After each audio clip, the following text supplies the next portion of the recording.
I tell you what, the first leg of the Championship playoffs did not disappoint, which is why I'm so excited to predict the second leg of the Championship playoffs. The Championship playoffs second legs from last year were one of the more dramatic games I've ever seen. We saw West Brom and Aston Villa enter a penalty shootout, and we saw Derby overturn Leeds' comeback for beating them at their home ground. It was one of the more dramatic but more entertaining games I've ever seen, so I'm more or less excited for the second leg Championship playoffs for this year.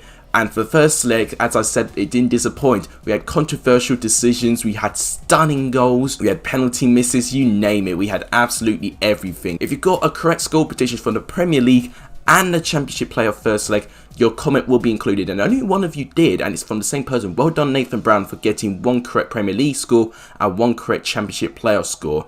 I managed to get one correct Premier League score, which was the Newcastle and Liverpool game, but I didn't manage to get any of the playoff games correctly predicted, which is to be expected. It's harder to get a correct score prediction for the playoffs since it's been 2 games, but we've got the second legs coming up now, and I'm anticipating some dramatic games, which I think you'll be excited by. We've got more news going round of the Championship. Paul Cook has announced that he will leave today as Wigan Athletics manager, and to be honest, I don't really blame him. He literally did all he can to try and save this club, and he's very unlucky that he didn't manage to save his club in the first place. He has been a servant to this club, been there for 3 years, getting the club promoted from League One and as champions as well, and managed to get him to survive in the Championship in their return to the Championship as well. He can do a lot more. I've been hearing he's been interviewed for Bristol City's managerial role, and Birmingham are also looking by him as well. Although with Bristol City, it sounds like Chris Hughton is the favourite right now, and with Birmingham, Aita Karanka is the favourite. So there's going to be some interesting developments going on in the next couple of days. But if you guys want to see more Championship content, please make sure you do give this video a like. It's tremendously appreciated.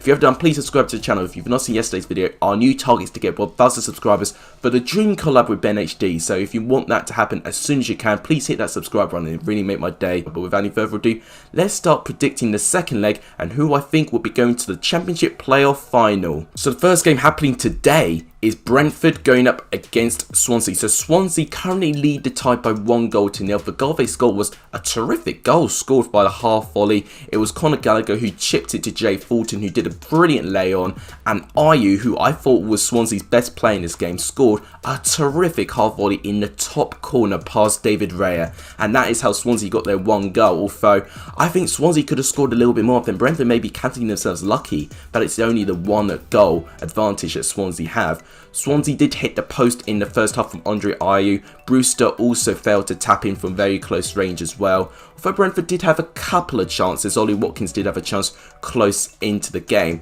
Although Brentford were really restricted in the game. What really impressed me about Swansea compared to their last performance against Brentford at the Liberty was how demanding and controlling they were.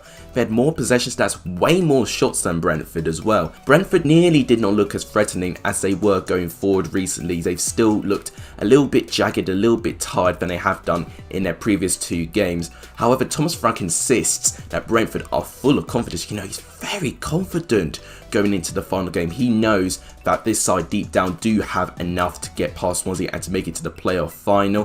Whether they perform for him on the pitch, we're going to have to wait and see. If not, he can become a frustrated figure on the touchline. I think we'll soon find out how important David Raya's penalty save was from Andre Ayew. A pretty poor penalty from Andre Ayew, which was won by Brewster being fouled by Pontus Jansson. He kind of fell back, but he extended his leg to take down Brewster. Stonewall penalty for me. Great save by Raya to managing to parry it away from the danger, but a pretty poor penalty from Ayew. Really poor compared to what he has done in the penalty spot, because he's been quite efficient on the spot for Swansea this season. Another very controversial moment in the last game was when Mika Henry got a red card for a really rash challenge on Connor Roberts. However, looking at the replays, it looks like he got a lot of the ball. I think the reason why the referee sent him off, because looking at the angle and the speed of the tackle, it looked quite dangerous, but the fact that he mostly got the ball there, I thought it was a really harsh decision to give him a red, maybe a yellow, but even that might be a little bit pushing it a little bit. But a red card for that? I'm sorry, it's not a red card. You would have seen from Ben HD's last video, I was the top comment saying that Rico's Henry's red card was a disgrace. I mean, if there's one place you find me, it's always in a Ben HD video. You should know that by now. But going back into this game, what I think the second leg's going to happen, Brentford have to go for it. You know, they were really below par against Swansea away from home, but I think at Griffin Park, they are a much better side. They do pose a lot more threat going forward. And I think Brentford just need to rebuild that confidence they had in the start of a restart when they were beating teams left, right and centre. I remember their first game back being a 2-0 away victory against Fulham, where they're absolutely terrific in that game. You know, when they didn't play that well, they sat very deep defensively and they managed to hit them with the pace they had going forward.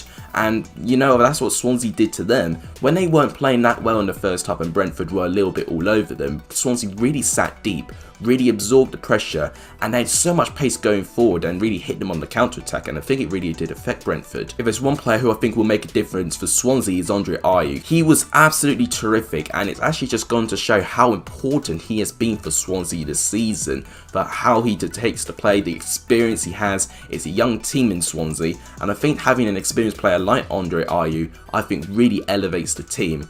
For score prediction in this game, I'm really struggling what I'm going to back here. I could definitely see Brentford being a little bit more stronger and I think a lot more determined. And of course with second leg games, we see a lot more drama unfold. There's bigger stakes to play. I'm going to predict the goal scorers as well, just to be a little bit different. I predict Brentford will score early. I think Ollie Watkins will score an early goal. I think Brewster will equalise in around the 50-minute mark. But I think Ethan Pinnock is going to score a set-piece header in the 85th minute or something to make it 2-1 to Brentford after 90 minutes. Now we get to extra time, and this is interesting. Do I back anyone to get a goal within 120 minutes after extra time? Or do I think it'll go to a penalty shootout? Cool. A penalty shootout would be nice. However, I'm just thinking of a little bit of a similar pattern to when Brentford played against Barnsley, when they were really on top, trying to push for a goal, but then they left too many gaps and then Barnsley countered. And I think a similar scenario will happen in this game. That's why I think Swansea's going to equalise. I'm going to say Jay Fulton with the equaliser. I don't know why, I've got a little bit of a feeling about him. I think he'll get an equaliser, maybe a tap-in or something, or a set piece. So I think the score will be 2-1 after 90 minutes, 2-2 after extra time, which means Swansea will advance through to the playoff final, 2-3 on aggregate. That would be such a dramatic result, and I really hope it happens actually, but it would be such a really brutal way for Brentford to throw their playoff chances away. FIFA thinks that Swansea will also make it to the playoff final, but after a 3-2 penalty shootout win, following that Brentford managed to equal Swansea's 1-0 aggregate score in the first leg. Blimey, this is going to be such a dramatic game, I can feel it in my bones. And finally, tomorrow's game, Fulham going up against Cardiff. Their first leg game for me was a game of two halves. Cardiff, I think, slightly edged the first half. They did have the better chances. Michael Hector made an heroic goal line clearance with Glatzel literally being a couple of yards away from goal. He'll be wondering how he didn't score that. Tuna forced Rodak to make an unorthodox save, which is what found Glatzel in a fantastic position. But Hector managed to run through and managed to do a heroic tackle, swiping the ball away, clearing it off the line. That was pivotal that Hector did that. If Cardiff got that early goal, then Cardiff could have had a really fun day against Fulham.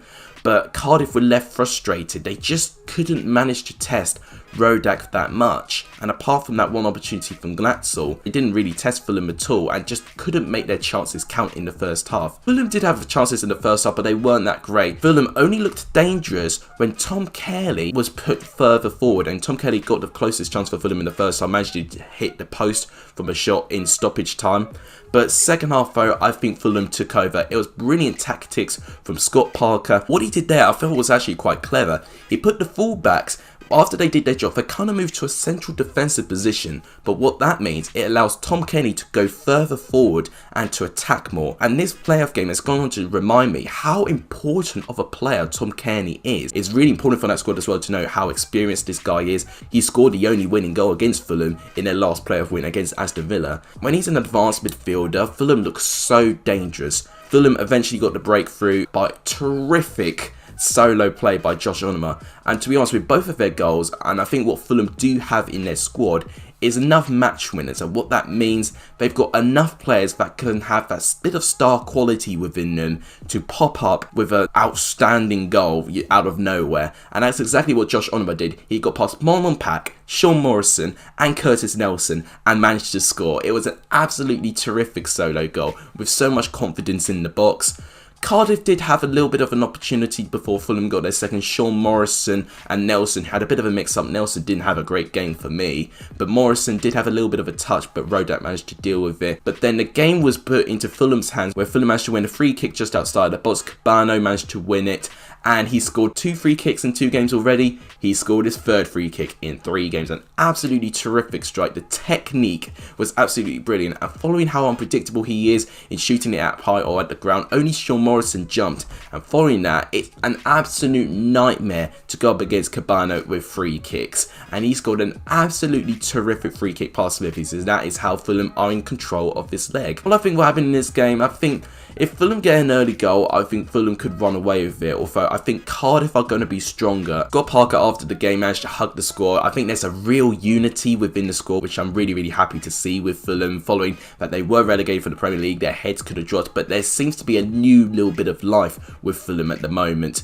With Cardiff and Neil Harris, he was very frustrated with Fulham's second goal. There was a similar foul for Hector fouling Glatzel. He's not necessarily talking about the free kick, because I think he does agree it's a foul, but the consistency within the referees. And honestly, the consistency of the referees in England, we all know is a problem. Well, I think what happened in this game, I think it'll be tighter, you know. I think we failed to forget that both of these sides were in the Premier League last season, so there's going to be an extra bit of rivalry. Which one of the recently relegated sides is going to have the best chance to have an immediate return to the Premier League? Cardiff, I think, have to rally forward, and I think if they do get an early goal, then Fulham could be put under pressure. What was really good about Fulham is that they didn't even have Alexander Mitrovic in the squad, which really turned a few eyebrows, but after hearing what Scott Parker had to say, you know, he didn't want to risk him for this game. And you know what could be really good about that? Because he wasn't there last game, he could be really fired up. But it's going to be interesting. Does Parker put Mitrovic on for the second leg, looking like they've got the leg under control now? Or is he going to save him for the final, where he could be really at it? I don't know. I mean, Fulham's record without Mitrovic is actually quite good. So it's a really interesting decision that Scott Parker is going to have to make. Cardiff, I think what their problem was, they did try and play like is how I expected to soak the pressure and to hit Fulham on the break. But if Fulham set up in the way that they don't have many gaps, so Cardiff can't break, Cardiff need to be a little bit more expansive. You know, get Josh Murphy and Junior Hoylett further forward, and Glatzel as well definitely needs to be taking his chances a lot better. What I think will happen in this game, I think it's going to be really close actually. I think this will be closer than the first leg game. I'm going to say that Fulham going to get an early goal, and I'm going to say Leekson's Cabano again to score 1. But I think Nathaniel Mendes-Lang's going to equalise, and I think Junior Hoylett is going to get a second. So I do think Cardiff will win this game by 2-1, but what that will mean is that Fulham will still advance to the playoff final 3-2 on aggregate. I think with the uncertainty of the playoffs in general, I think Cardiff will give Fulham a bit of a scare, but I think Fulham have done just enough damage in the first leg to win. So I'll say 3-2 to Fulham. If all my score predictions came true, the playoff final will consist of Swansea playing against Fulham. That will be a really tough game. Both teams recently relegated from the Premier League as well, and both can almost have an immediate return back into the top flight. So that will be a lot to play for in that playoff final game, and I expect it to be really dramatic. But if you guys enjoyed what you see, you want to see more content, please make sure you do give this video a like. It's tremendously appreciated. If you haven't done, please subscribe to the channel. We're on 205 subscribers. Remember, the target is for 1,000 subscribers. If we can get that as soon as we can, you guys will really make my day. And please share this video. It's how I get more popular, and that is how I get more subscriptions, etc. All of that would really make my day. But that wraps it up. Thank you guys so much for watching. You guys are legendary if you saw the end of this video, and as always, take care.